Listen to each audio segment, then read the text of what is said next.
The salty breeze carried the scent of adventure across Portsmouth Naval Base as Lieutenant Sarah Mitchell stepped onto the deck of the USS Constellation for the first time.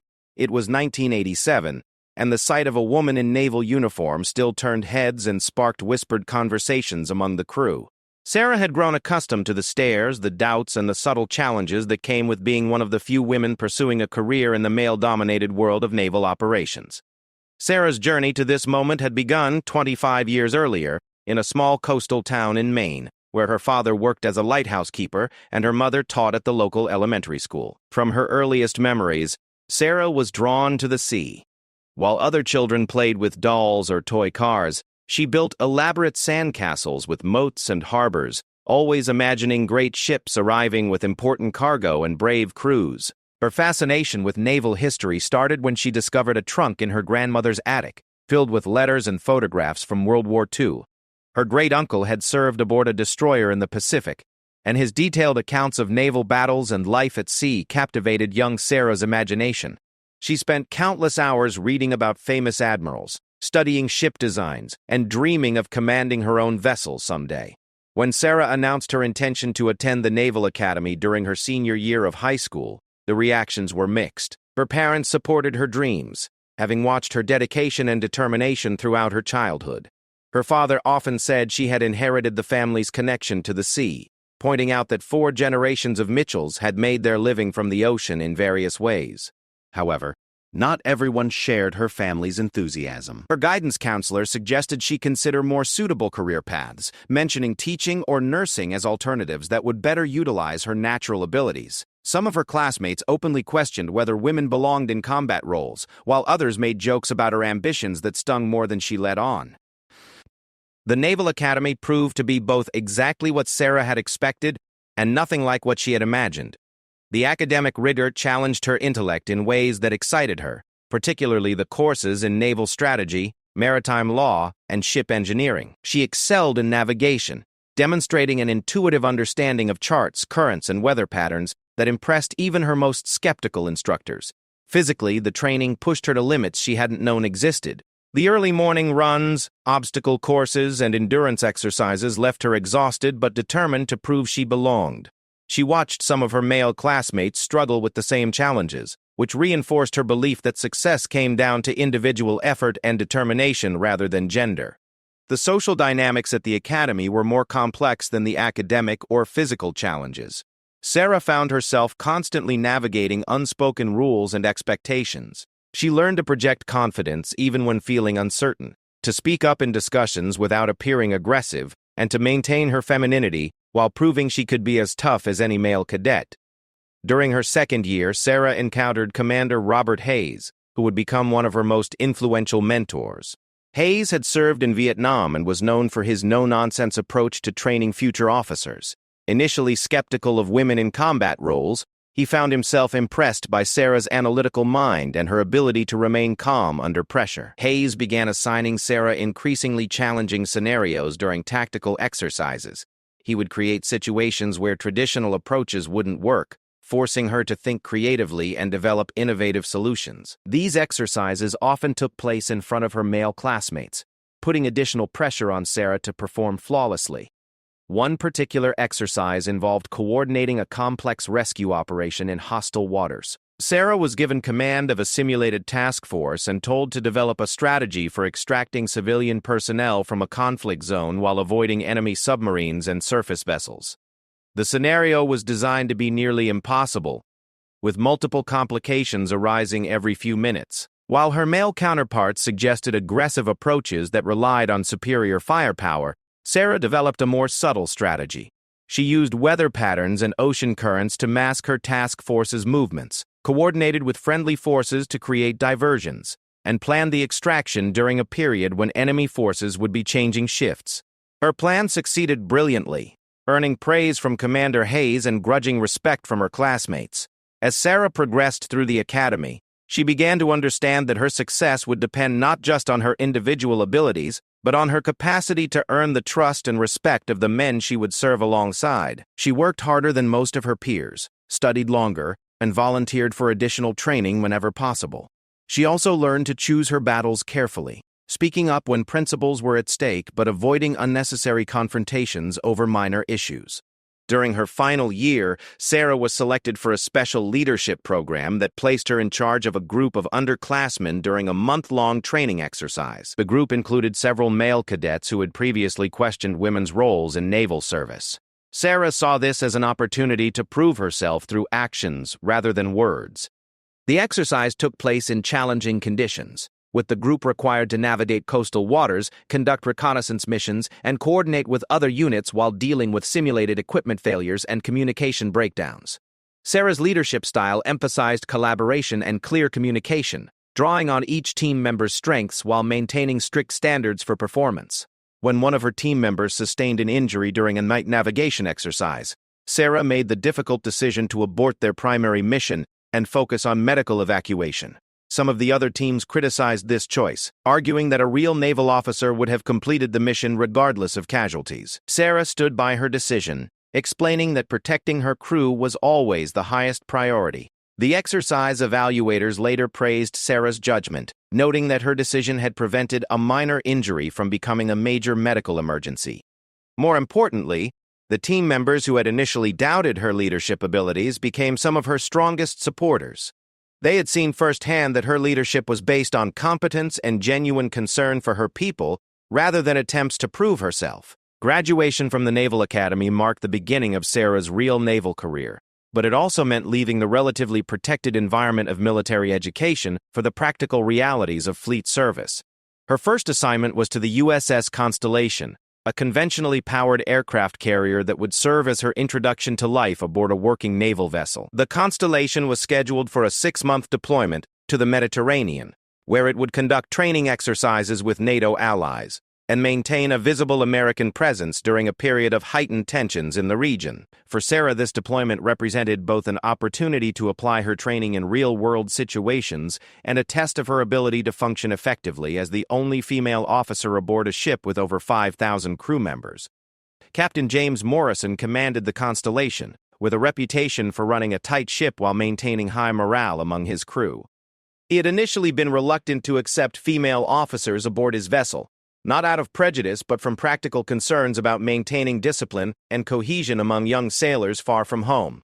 However, his superiors had made it clear that integration of women into fleet operations was naval policy, not a matter for individual commanding officers to decide.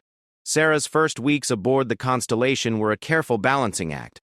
She needed to establish her authority as a naval officer while adapting to the unique culture of shipboard life. The crew watched her every move, looking for signs of weakness or special treatment. Some sailors tested her with subtle forms of resistance, while others were overly helpful in ways that could undermine her authority if she allowed it. The ship's executive officer, Commander David Parker, became an unexpected ally during this transition period. Parker had served with distinction for 15 years, and understood that the Navy's effectiveness depended on utilizing the best talent available, regardless of gender. He made it clear to the crew that Lieutenant Mitchell would be treated with the same respect as any other officer, while privately offering Sarah guidance on navigating the ship's informal power structures. Sarah's first real test came during a complex training exercise involving coordination between multiple ships and aircraft. She was assigned to the bridge crew responsible for managing air traffic control during simulated combat operations. The exercise required split-second timing and flawless communication as dozens of aircraft launched and recovered while the ship maintained formation with other vessels. When a simulated equipment failure created chaos in the air traffic pattern, Sarah quickly developed an alternative landing sequence that allowed all aircraft to recover safely despite the complications. Her calm performance under pressure impressed the senior officers present and began to establish her reputation as someone who could be relied upon during critical situations. As the deployment continued, Sarah found herself gradually accepted by most of the crew. Her competence spoke louder than any arguments about women's roles in naval service. She participated in damage control exercises, stood watch during storms, and handled the countless routine tasks that keep a naval vessel operating smoothly. More importantly, she began to develop the kind of informal relationships that are essential for effective leadership in military settings. The deployment's most challenging moment came when the Constellation received orders to investigate reports of suspicious activity near a strategic shipping lane. Intelligence suggested that hostile forces might be planning attacks on commercial vessels, requiring the carrier group to maintain heightened readiness while gathering information about potential threats. Sarah was assigned to the intelligence analysis team responsible for evaluating reconnaissance data and providing recommendations to the ship's senior leadership. The work required long hours in cramped spaces, analyzing photographs, radio intercepts, and other information to piece together an accurate picture of the situation.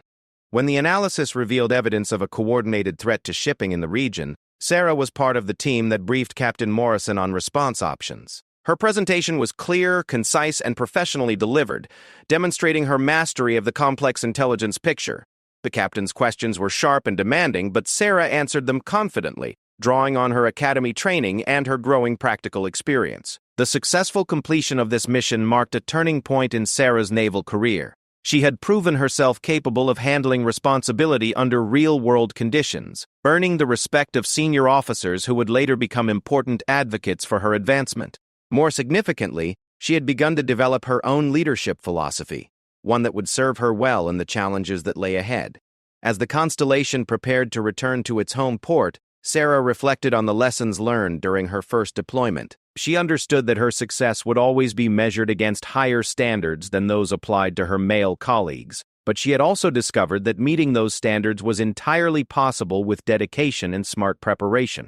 The young lieutenant who had first stepped aboard the Constellation months earlier had evolved into a confident naval officer with a clear vision of her future in the service. She knew that greater challenges lay ahead, but she also knew that she possessed the skills, knowledge, and determination necessary to meet them successfully.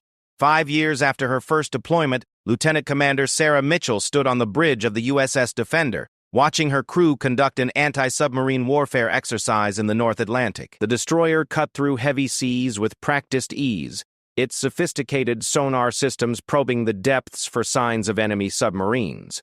Sarah had come a long way from the uncertain young officer who had first reported aboard the Constellation, but the journey had been anything but smooth.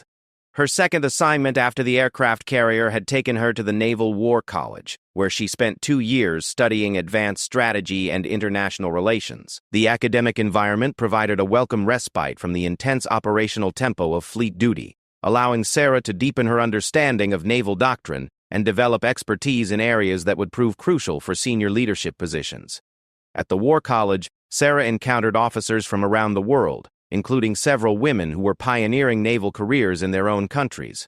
These relationships provided valuable perspective on the challenges facing women in military service globally, while also demonstrating that the barriers she faced were neither unique nor insurmountable.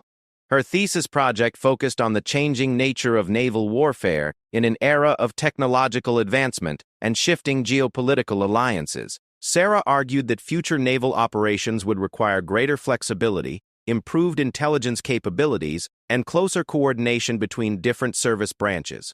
Her research impressed her professors and eventually influenced official Navy doctrine regarding multi-domain operations. The War College experience also allowed Sarah to develop relationships with officers who would later serve in senior Pentagon positions.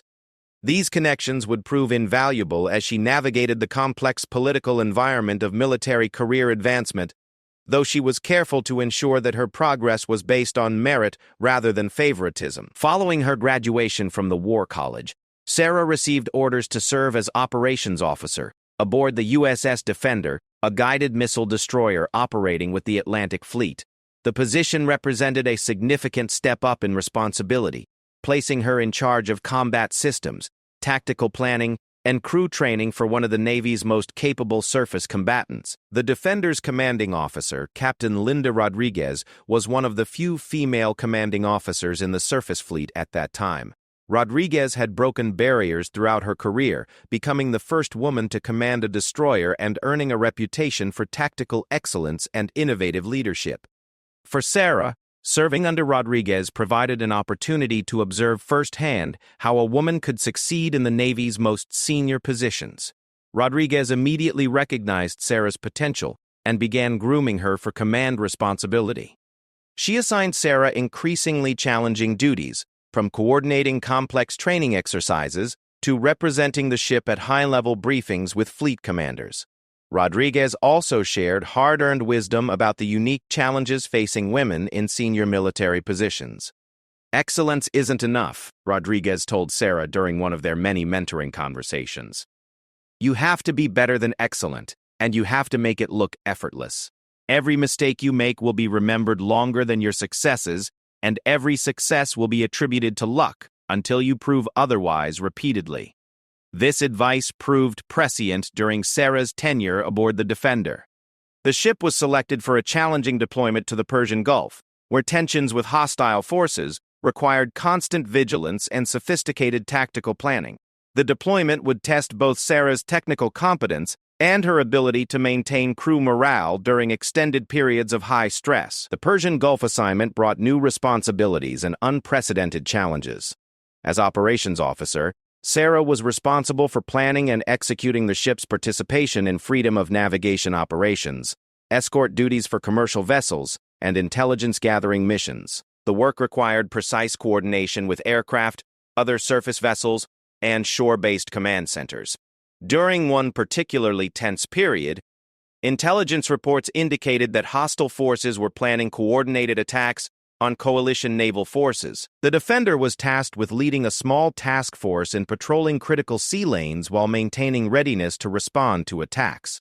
Sarah found herself working 18-hour days, analyzing threat reports, updating tactical plans, and ensuring that all ship systems remained at peak readiness. The anticipated attack came during the early morning hours of a moonless night. Radar operators detected multiple small craft approaching from different directions, while communications intercepts suggested a coordinated assault on the task force. Sarah coordinated the Defender's response from the Combat Information Center, managing defensive systems while directing other vessels to optimal positions. The engagement lasted less than 30 minutes, but it demonstrated the effectiveness of Sarah's planning and the crew's training. The ship's defensive system successfully engaged multiple incoming threats, while coordinated maneuvers prevented the attackers from achieving their objectives. No coalition vessels sustained damage, and several hostile craft were disabled or destroyed. Captain Rodriguez later praised Sarah's performance during the engagement, noting her calm demeanor under fire and her ability to adapt quickly to changing tactical situations. The successful defense earned the Defender and its crew commendations from fleet commanders, while establishing Sarah's reputation as an officer who could be trusted with critical responsibilities.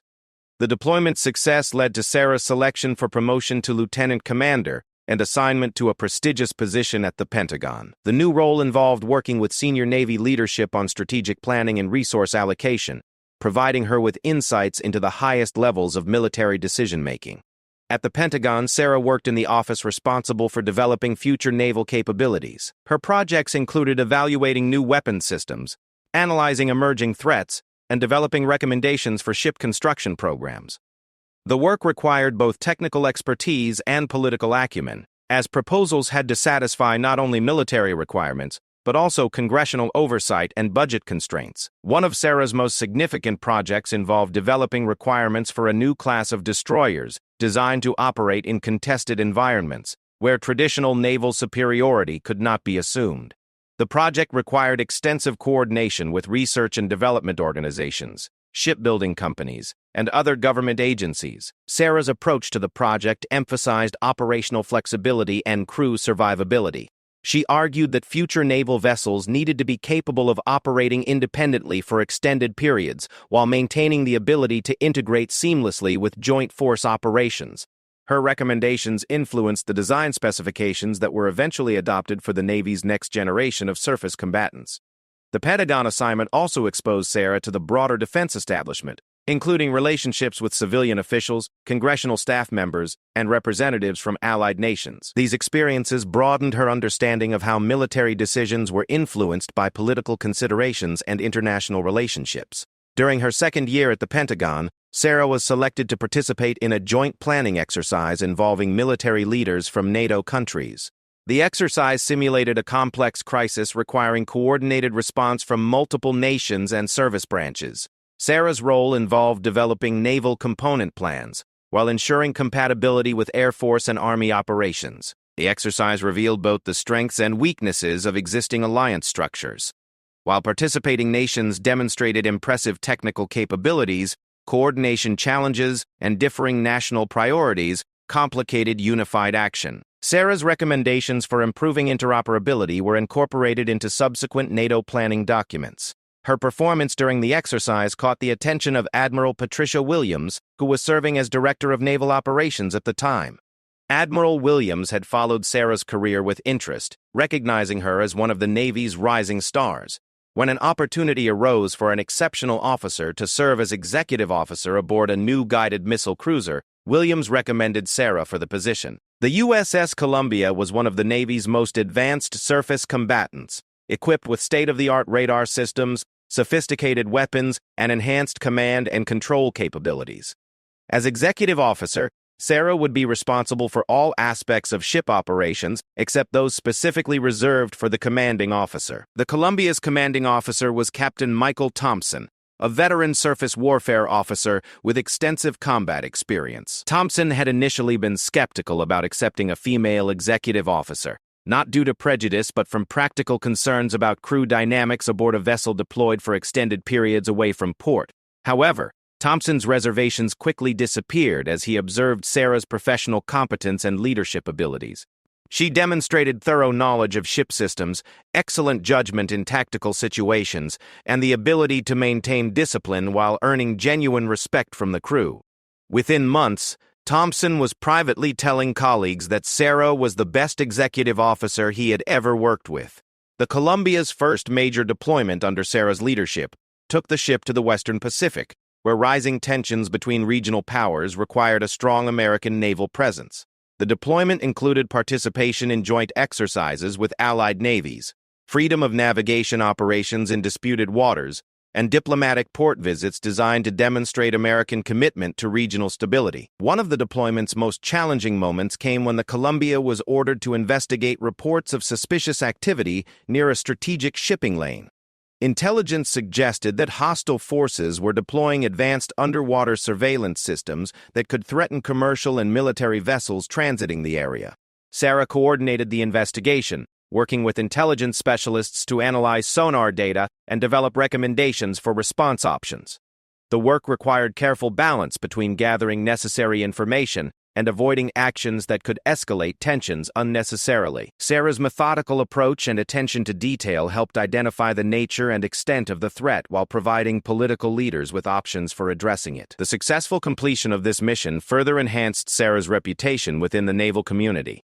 Senior officers began discussing her potential for commanding officer selection, while her peers recognized her as one of the service's most promising future leaders. As the Columbia's deployment neared its end, Sarah reflected on how much she had learned during her time as executive officer. She had proven herself capable of managing complex operations under pressure while maintaining the trust and respect of her crew. Captain Thompson's fitness report on Sarah's performance contained the highest possible ratings and a strong recommendation for command assignment. He noted her exceptional professional competence, outstanding leadership abilities, and the positive impact she had made on ship operations and crew morale. The report concluded with Thompson's assessment that Lieutenant Commander Mitchell was ready for command responsibility and would serve with distinction in any position of increased authority. Unknown to Sarah, this recommendation would soon lead to an opportunity that would test everything she had learned during her naval career, while potentially opening doors to the highest levels of naval leadership. Commander Sarah Mitchell read her orders for the third time, still hardly believing the words printed on the official Navy letterhead. She was to assume command of the USS Vigilant, a guided missile destroyer currently deployed with the 7th Fleet in the Pacific. At 38 years old, she would become one of the youngest officers and the first woman to command a frontline destroyer in the Pacific Fleet during a period of heightened international tensions. The assignment represented the culmination of everything Sarah had worked toward throughout her naval career, but it also carried unprecedented pressures and expectations. The Vigilant was no ordinary command assignment. The ship was stationed at the epicenter of growing tensions between major world powers, where a single miscalculation could have far-reaching consequences for international stability.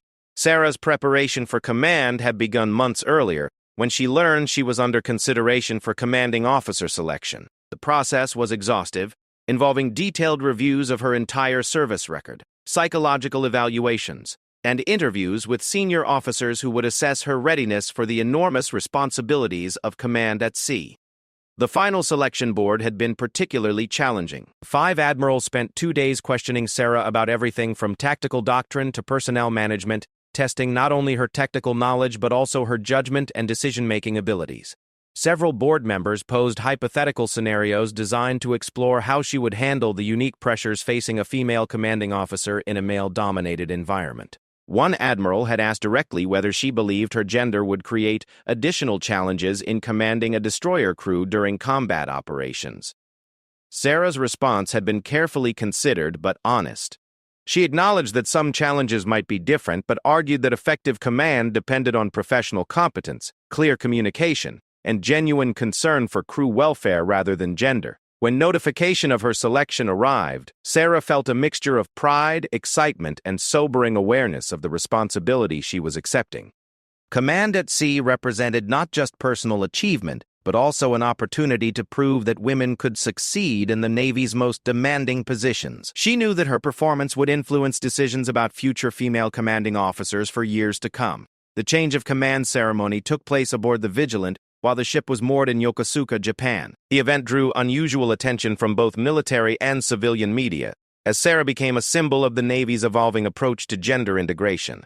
However, she was determined that the ceremony would focus on continuity of command and crew confidence, rather than the historic nature of her appointment. Admiral Robert Chen, commander of the 7th Fleet, presided over the ceremony and delivered remarks emphasizing the Vigilant's important mission and his confidence in Sarah's leadership abilities. Chen had personally recommended Sarah for the position, having worked with her during joint exercises when she served as executive officer of the Columbia. Command at sea is the Navy's ultimate test of leadership, Admiral Chen told the assembled crew. Commander Mitchell has demonstrated throughout her career that she possesses the knowledge, judgment, and character necessary to meet that test. I have complete confidence that under her leadership, the Vigilant will continue to serve with distinction.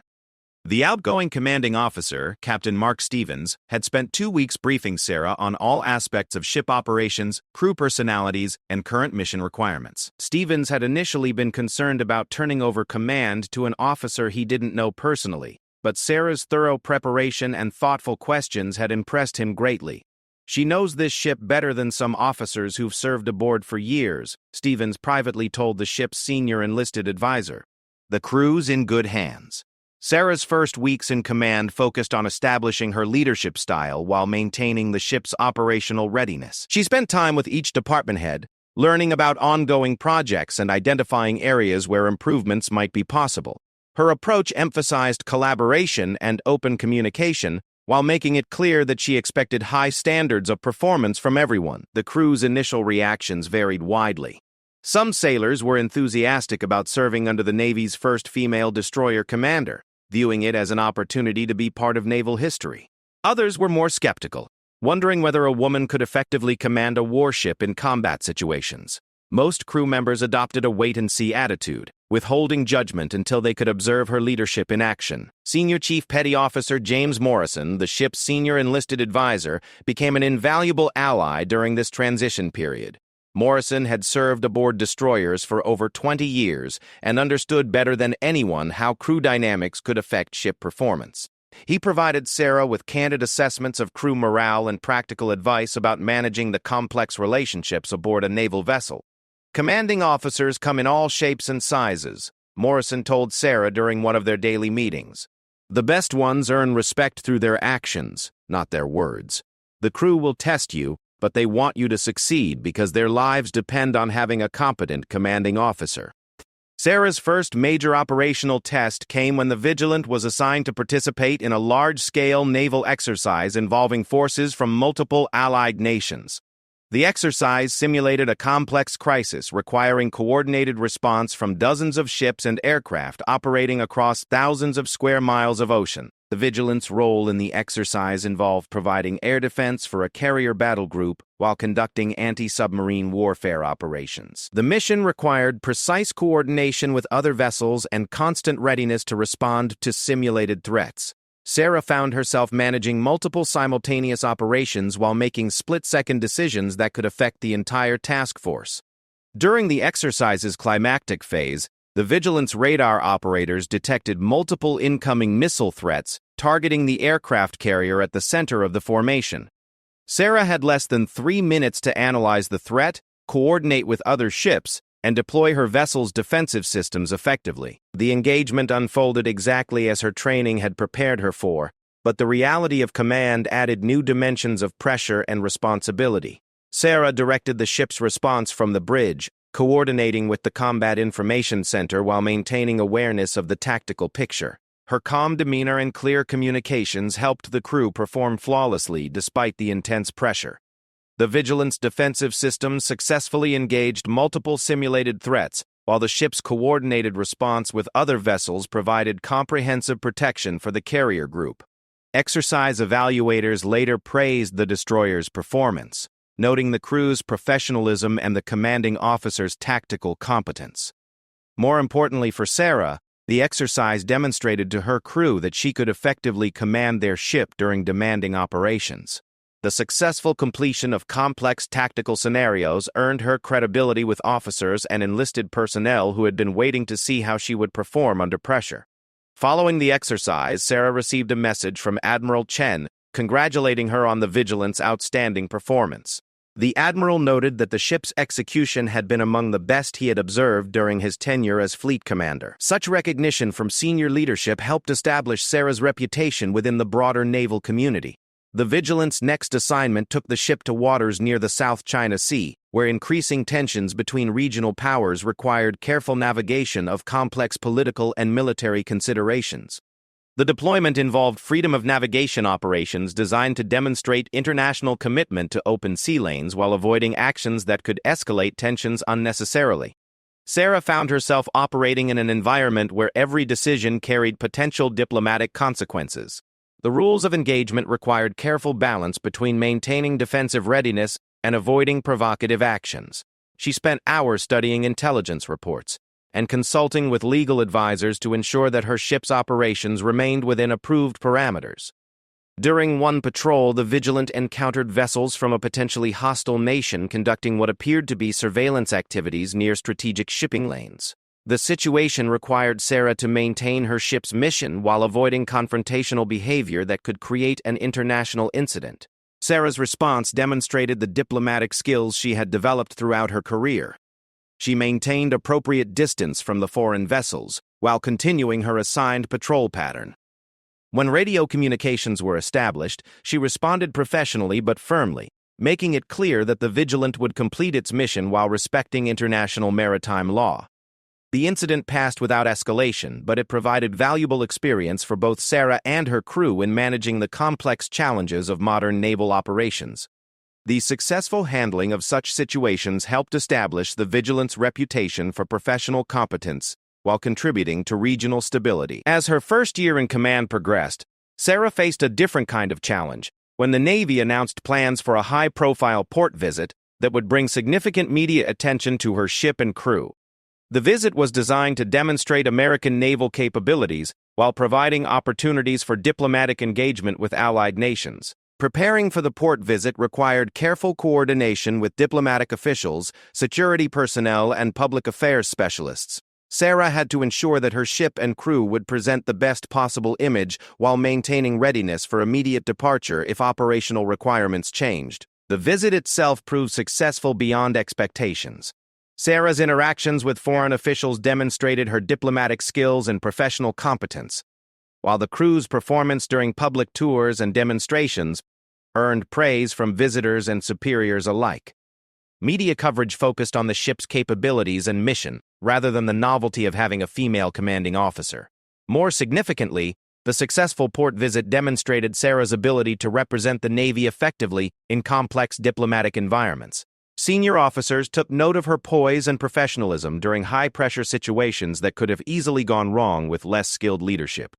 As the Vigilance deployment continued, Sarah found herself increasingly called upon for special assignments that required exceptional judgment and tactical competence. The ship participated in several classified operations that tested every aspect of crew training and equipment capabilities. During one particularly challenging mission, the Vigilant was tasked with gathering intelligence in waters where hostile forces maintained sophisticated surveillance systems. The operation required the ship to penetrate defended areas while avoiding detection, collect critical information, and withdraw without compromising other ongoing operations. Sarah's planning for the mission emphasized stealth and careful timing. She coordinated with intelligence specialists to identify optimal approach routes while ensuring that her crew understood the critical importance of maintaining operational security. The mission's success depended on flawless execution by every department aboard the ship. The operation unfolded exactly according to plan, with the Vigilant successfully gathering required intelligence while avoiding detection by hostile forces. Sarah's careful planning and the crew's professional execution earned commendations from fleet commanders and contributed valuable information to ongoing strategic assessments. By the end of her first year in command, Sarah had established herself as one of the Navy's most capable destroyer commanding officers. Her ship consistently rated among the fleet's top performers in readiness assessments, while crew morale remained high despite demanding operational tempo. The success had not come without personal costs. Command at sea required total dedication, leaving little time for relationships or interests outside the Navy. Sarah's social life consisted primarily of interactions with fellow officers and crew members, while her personal time was largely devoted to studying professional literature and staying current with evolving naval doctrine. However, Sarah found deep satisfaction in the challenges and responsibilities of command. Leading sailors in demanding operations while contributing to national security provided a sense of purpose that compensated for personal sacrifices. She had proven to herself and others that women could succeed in the Navy's most demanding positions. As she prepared for the second year of her command tour, Sarah looked forward to new challenges while reflecting on lessons learned.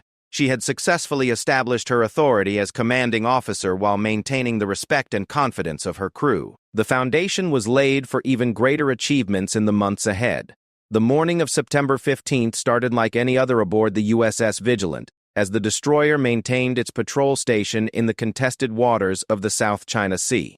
Commander Sarah Mitchell reviewed overnight intelligence reports in her cabin while her crew conducted routine maintenance and training exercises. Nothing in the peaceful routine suggested that this day would test everything she had learned about leadership, command authority, and the delicate balance of international naval operations. The first indication of trouble came at 0847 hours when the ship's communications officer received an urgent flash message from 7th Fleet Headquarters. Intelligence sources had detected coordinated movements by hostile naval forces that suggested preparation for a major provocation designed to test American resolve in the region. The Vigilant, along with several other coalition vessels, was ordered to increase readiness and prepare for possible confrontation. Sarah immediately called for a meeting of her senior staff in the ship's wardroom. The atmosphere was tense as department heads gathered around the polished table where so many previous tactical discussions had taken place. Sarah spread out charts of the local area, while her operations officer briefed the assembled group on the latest intelligence assessments. "We're looking at a coordinated probe involving at least 12 surface vessels and an unknown number of submarines," the operations officer reported. "Their apparent objective is to challenge our presence in these waters and test our response to aggressive actions." The ship's weapons officer, Lieutenant Commander Robert Hayes, outlined the Vigilant's defensive capabilities while noting that the destroyer would be significantly outnumbered if confrontations escalated to actual combat. The executive officer, Commander Jennifer Walsh, reviewed crew readiness and confirmed that all departments were prepared for extended operations at maximum alert levels. Sarah listened carefully to each briefing before addressing the group.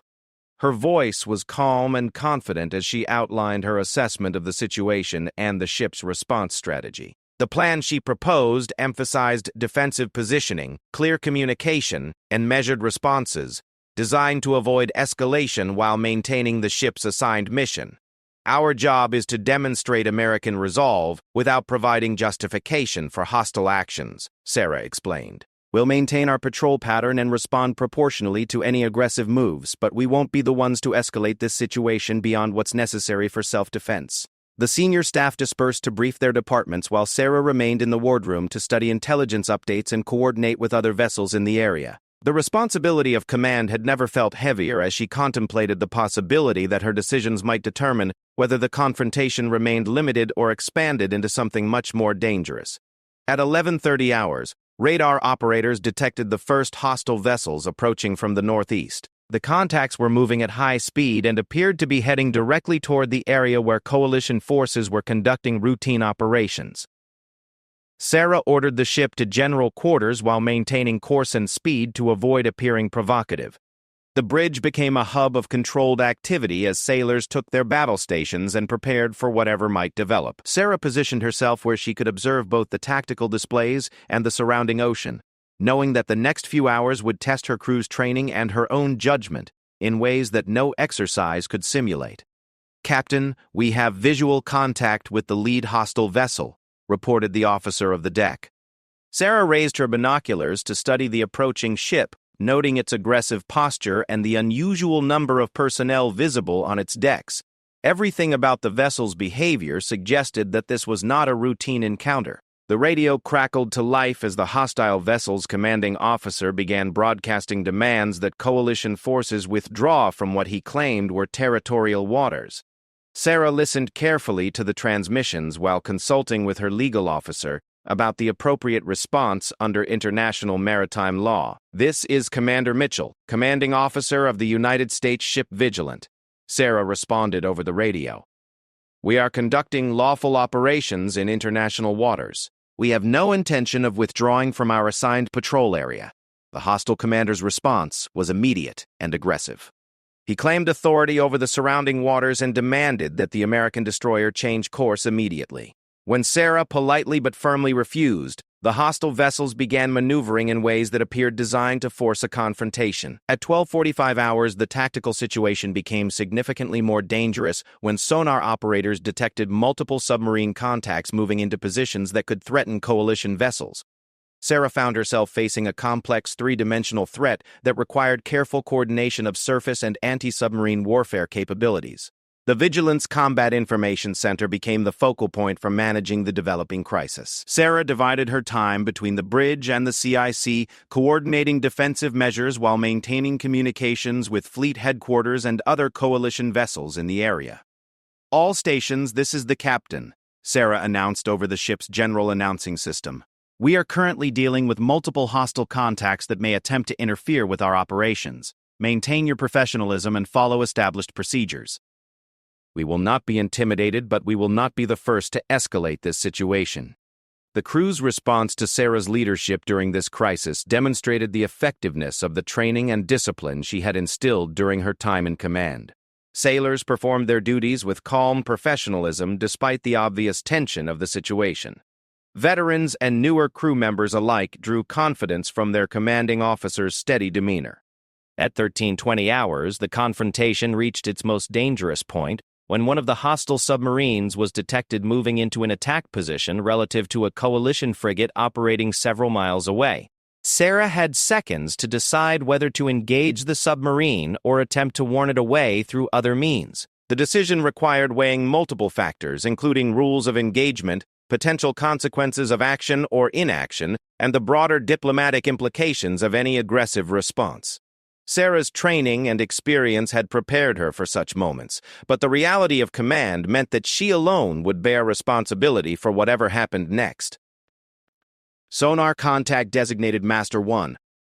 This is the commanding officer of USS Vigilant," Sarah broadcast on underwater telephone frequencies. "You are approaching coalition vessels in a manner that appears hostile. Recommend you withdraw to a safe distance immediately." The submarine's response came in the form of continued approach toward the frigate, forcing Sarah to make an even more difficult decision. She ordered her weapons officer to prepare for possible engagement, while simultaneously attempting to coordinate with the threatened frigate and fleet headquarters. Just as the situation appeared to be spiraling toward actual combat, an unexpected development changed everything. A new voice came over the radio, speaking with the authority of someone in overall command of the hostile forces. The voice identified itself as Admiral Jiang Wei of the People's Liberation Army Navy. "American vessel, this is Admiral Jiang commanding Task Force 168. Identify your commanding officer immediately." The demand was issued in a tone that suggested Admiral Jiang expected immediate compliance. Sarah understood that her response would be scrutinized not only by the hostile commander, but also by her own superiors and allies monitoring the communications. This was a moment where any sign of weakness could embolden aggressive behavior, while excessive defiance might escalate the confrontation beyond anyone's ability to control. Sarah keyed her radio microphone and responded in a clear, confident voice that carried across the tense waters. "Admiral Zhang, this is Commander Sarah Mitchell, commanding officer of USS Vigilant. I am conducting lawful operations in international waters." There was a long pause before Admiral Zhang responded, his voice carrying a mixture of surprise and calculation. "Commander, your forces are operating in waters of strategic importance to my nation. I am ordering you to withdraw immediately." The moment had arrived that would define not only Sarah's career but also the broader question of how naval confrontations would be managed in an era of shifting power balances. Everything she had learned about leadership, diplomacy, and military command was about to be tested in a situation where miscalculation could have consequences far beyond the immediate tactical situation. "Admiral," Sarah replied, her voice steady despite the magnitude of the moment, "I am operating under orders from my chain of command. My mission requires me to maintain position in these international waters." Admiral Zhang's response revealed his growing frustration with what he clearly had not expected to be a prolonged confrontation with a determined opponent. "Who commands you, Commander? I demand to speak with your superior officer immediately." The question hung in the air like a challenge that went to the heart of military authority and command responsibility. Every person monitoring the communications understood that Sarah's answer would determine whether the confrontation escalated or began to de-escalate. Her crew listened intently, knowing that their commanding officer's response would define their ship's role in whatever followed. Sarah took a moment to consider her response, understanding that this was one of those pivotal moments when personal character and professional training converge to create history. The weight of command had never been more apparent than in this instant, when her words would be remembered long after the immediate crisis passed. When Sarah finally responded, her voice carried the confidence and authority that came from years of preparation, training, and successful command experience. The answer she gave would later be quoted in Naval Academies and leadership courses as an example of how true commanders respond when their authority is challenged. "Admiral Zhang," Sarah replied with calm certainty, "you're looking at her, sir." The silence that followed seemed to stretch across the ocean as both sides absorbed the implications of Sarah's response. She had not only asserted her command authority, but had done so in a way that made it clear she would not be intimidated or moved from her position by threats or demands. Admiral Zhang's eventual response revealed his recognition that he was dealing with an opponent who would not be easily manipulated or coerced. The tone of subsequent communications shifted subtly as the hostile commander appeared to recalculate his approach to the confrontation. Over the following hours, the crisis gradually de-escalated through a series of careful diplomatic and military moves. Sarah's firm but professional handling of the confrontation had demonstrated that coalition forces would not be intimidated while avoiding actions that would justify escalation to actual combat. The successful resolution of the crisis earned Sarah recognition throughout the naval community. Her response to Admiral Zhang's challenge became legendary within Navy circles, representing the kind of leadership that makes the difference between success and failure in critical moments. As the Vigilant resumed routine operations, Sarah reflected on the lessons learned during the confrontation. The incident had tested every aspect of her training and experience while providing validation that women could indeed command warships effectively during the most challenging situations the Navy might face. The young woman who had first dreamed of naval command while reading her great-uncle's letters had proven that determination, preparation, and character could overcome any obstacle. Sarah's response to Admiral Zhang would be remembered as a defining moment not just in her own career, but in the ongoing evolution of naval leadership in the modern era.